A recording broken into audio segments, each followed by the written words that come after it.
జానపదం కొత్త ఆట నేర్చిందా పాపలాంటి లేత పదం పాఠశాలగా కూనలమ్మ జానపదం పల్లె దాటి వచ్చిందా చవళిల జానతనం పాట చూపగా కుంచెలో దాగే చిత్రాలు ఎదురొచ్చేలా అంతటా ఎన్నో వర్ణాలు మంచులో దాగే చైత్రాలు బదులిచ్చేలా ఇంతలా ఏవో రాగాలు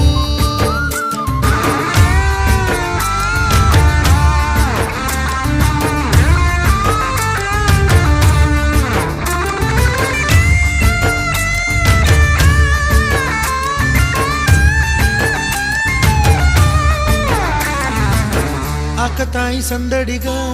ఆగలేని తొందరగా సాగుతున్న ఈ పయనం ఎంతవరకో రేపు వైపు ముందడుగా లేనిపోని దుందుడుగా రేగుతున్న ఈ వేగం ఎందుకో